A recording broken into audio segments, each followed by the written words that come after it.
ఇదే ఇది మనకు అలవాటైన పనే. జాగ్రత్త, సౌండ్ రాకుండా ఇక్కడ.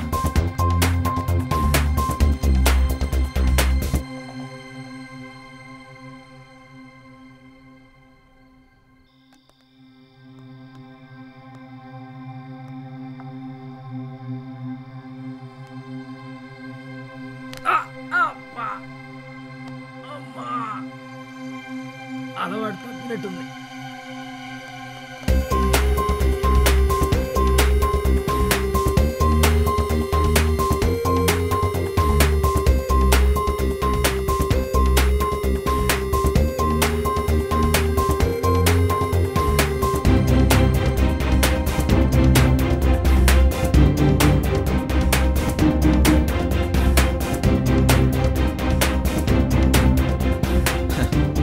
ఒక్కరే కూర్చొని తాగుతున్నారు. నేను కూడా కంపెనీ ఇస్తాను. నా కంపెనీ అదిరిపోద్ది.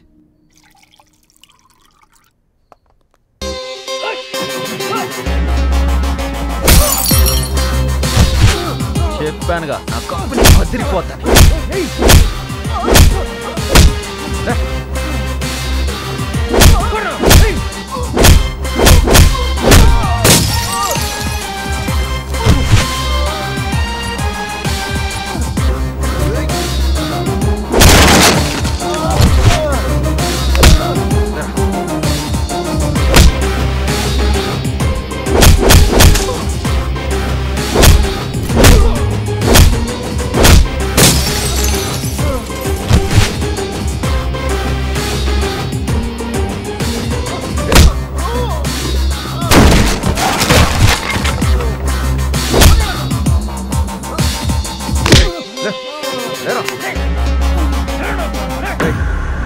నొప్పిగా ఉందా? నువ్వు చేసిన పనికి చాలా మందికి అలాగే ఉంది. నీ వెనక ఎవరున్నారా? ఎందుకు ఇదంతా చేస్తున్నావు? ఎవరు లేరు.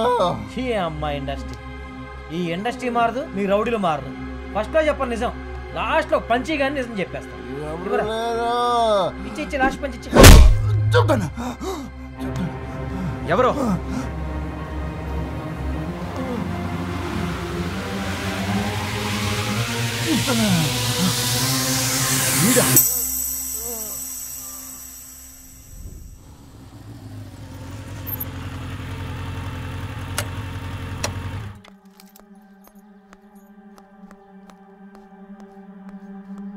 సినిమా బాగొచ్చిందండి. అవునా, ఎప్పుడు రిలీజ్ అనుకుంటున్నారు? నేను మళ్ళీ చేస్తానండి. హాయ్ సిద్ధు. Hi sir. రా కూర్చో.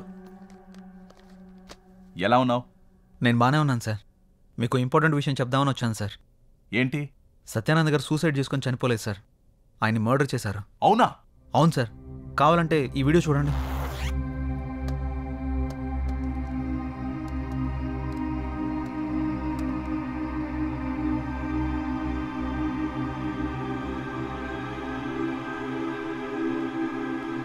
సార్, ఈరోజు సినిమా కలెక్షన్స్ మొత్తం పడిపోయాయి సార్. అసలు థియేటర్కి 30 మంది కూడా రాలేదు సార్. ఈ పైరసీ వల్ల సినిమా మొత్తం డ్యామేజ్ అయిపోయింది సార్. దీని వెనుక ఎవడున్నాడో చెప్పండి సార్. వాని నరికి పారేద్దాం సార్. సార్, ఎందుకురా నా సినిమా నాశనం చేసావు? సార్, ఏం మాట్లాడుతున్నారు సార్? నాకు తెలుసురా, నీ గురించి మొత్తం తెలిసింది. నా పక్కనే ఉంటూ నాకు వెన్నుపోటు పొడిచింది నువ్వు కాదు, ఆ పైరసీ ఎంత చేసింది నువ్వు కాదు. మొత్తం తెలుసుకున్నారా? ఎంతో మంది పోలీసులు పట్టుకొని నన్ను మీరు కనిపెట్టేశారు. మీరు గ్రేట్ సార్. అవును, ఈ సినిమా పైరసీ నేనే చేయించా. అన్ని సైట్లలో అప్లోడ్ చేయించా. ఈ ఒక్క మూవీయే కాదు, ఇప్పటి వరకు రిలీజ్ అయిన 60% మూవీస్ ని నేనే పైరసీ చేశా. ఈ ఇండస్ట్రీలోనే ఉంటూ ఇండస్ట్రీ పెద్దవాళ్లతో తిరుగుతూ నా వెనకాల పెద్ద సామ్రాజ్యాన్ని నడిపిస్తున్నా. రేయ్, ఘోరమైన తప్పులు చేసి గొప్పగా చెప్తున్నావా? నిన్ను ఊరికే వదలకూడదురా, పోలీసులకు పట్టేవాలి. సార్ సార్ సార్, అంత ఎమోషన్ అవ్వకండి. మీ హెల్త్ కంత మంచిది కాదు. నా గురించి మొత్తం తెలిసిపోయింది కాబట్టి నా బిజినెస్ లో పార్ట్నర్ అవ్వండి, మీకు షేర్ ఇస్తాను. రే, సినిమా ఒక అమ్మరా, నలుగురికి అన్నం పెట్టే కళామ తల్లి. నమ్ముకుని బతకాలి గాని నమ్మక ద్రోహం చేయకూడదురా. ద్రోహి, నువ్వు మామూలుగా చావురా, కుక్క చావు చేస్తావు. నా గురించి తెలిసిన వాళ్ళు ఉంటే నాతోనైనా ఉండాలి, లేదంటే ఈ భూమి మీద ఉండకూడదు. మీరెలాగూ ఉండనంటున్నారు కాబట్టి పైకి వెళ్ళిపోండి సార్. పైకి వెళ్ళి అక్కడ పైరసీ లేని సినిమా తీసుకోండి. పైరసీ లేని సినిమా తీయాలంటే ఇక్కడ కుదరదు.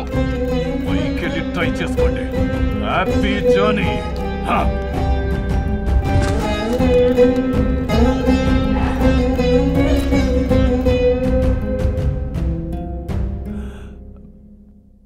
ఏంటి సార్, చూశాక చెమటలు బాగా పట్టినట్టున్నాయి.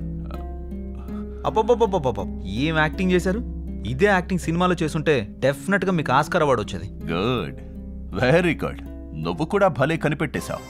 నా గురించి తెలిసిన వాడు నాతోనైనా ఉండాలి, లేదంటే ఈ భూమి మీదే ఉండకూడదు. ఏది కావాలో డిసైడ్ చేసుకో.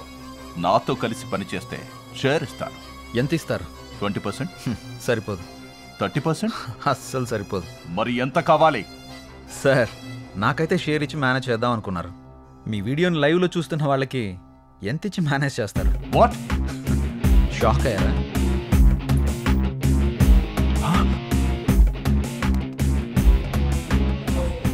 ఫుల్ హెచ్డి కెమెరా, పర్లేదు, టీవీలో అందంగానే కనబడుతున్నారు. అక్కడ కెమెరాకు దొరికారు, ఇక్కడ కెమెరాకు దొరికారు. మీరు చేసింది చాలా తప్పు సార్. ఒక తల్లి తన బిడ్డని 9 నెలల కడుపులో మోసి పుట్టాక ఆ బిడ్డ చనిపోయిందని తెలిస్తే ఎంత బాధగా ఉంటుందో సత్యానంద్ గారిని కూడా అంతే బాధ పెట్టారు. ఆయన్ని, ఆయన సినిమాని, ఆయన ఆశయాన్ని మొత్తం చంపేశారు. తప్పు, ఇది చాలా పెద్ద తప్పు. అలాంటి వాళ్ళు కాదు, మీలాంటి వాళ్ళకి ఈ భూమి మీద ఉండే అర్హతే లేదు.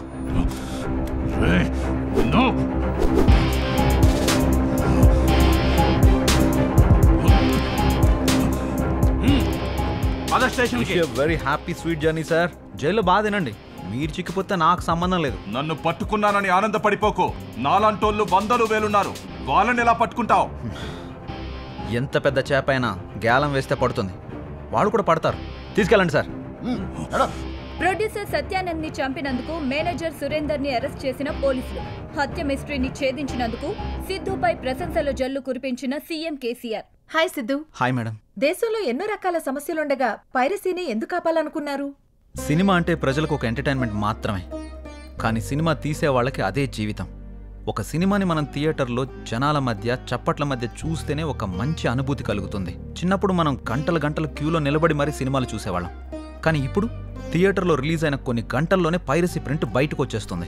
350 కోట్లు పెట్టి సత్యానంద్ గారి సినిమా తీసినప్పుడు నేను చాలా గర్వంగా ఫీల్ అయ్యాను. కానీ అదే సినిమా పైరసీ ఆయన చావుకు కారణమైనప్పుడు సిగ్గుతో తలదించుకున్నాను. ఆయన ఒక్కరే కాదు మేడం, చాలా సినిమాలు, చాలా మంది ప్రొడ్యూసర్లు ఈ పైరసీ వల్ల నష్టపోతున్నారు.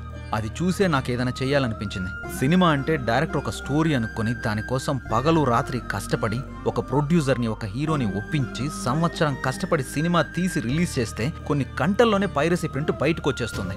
అది పైరసీ ప్రింట్ కాదు. మనం చూస్తున్న ఆ పైరసీ ప్రింట్లో ప్రొడ్యూసర్ యొక్క లక్ష్యం, డైరెక్టర్ యొక్క కళ, హీరో హీరోయిన్లు పడ్డ శ్రమ మొత్తం వ్యర్థం అవుతుంది. ఈ పైరసీ ఇలాగే కొనసాగితే మనం అభిమానించే హీరోలు, హీరోయిన్లు, ప్రొడ్యూసర్లు, డైరెక్టర్లు తీసే సినిమాల సంఖ్య మొత్తం తగ్గిపోతుంది. సినిమానే నమ్ముకున్న కొన్ని వేల కుటుంబాలు రోడ్డు మీద పడతాయి. థియేటర్లో 2 నిమిషాలు కరెంటుకు పోతేనే మనం అరిచి గోల గోల చేస్తాం. అలాంటిది ఈ పైరసీని ఇలానే ఎంకరేజ్ చేస్తూ పోతే మనం అభిమానించే హీరోలను తెరపై చూసే అవకాశాన్ని శాశ్వతంగా కోల్పోతాం. పైరసీ చేసే ముందు, చూసే ముందు ఒక్కసారి ఆలోచించండి. నా దృష్టిలో పైరసీ చేయడం అంటే అమ్మ రొమ్ము పాలని దొంగలించినట్టే.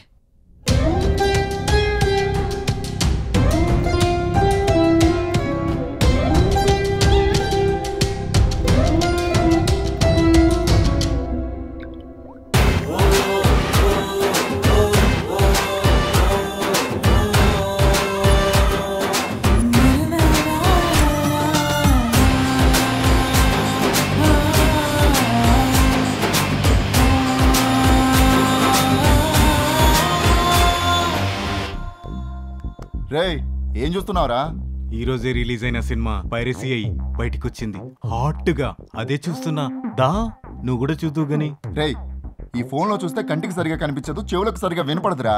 టికెట్కి నేను డబ్బులు పెట్టుకుంటా, థియేటర్కి వెళ్ళి చూద్దాం రా. నువ్వు చూపిస్తావా? అవునరా. మరి దీంతో పనేముంది, పద.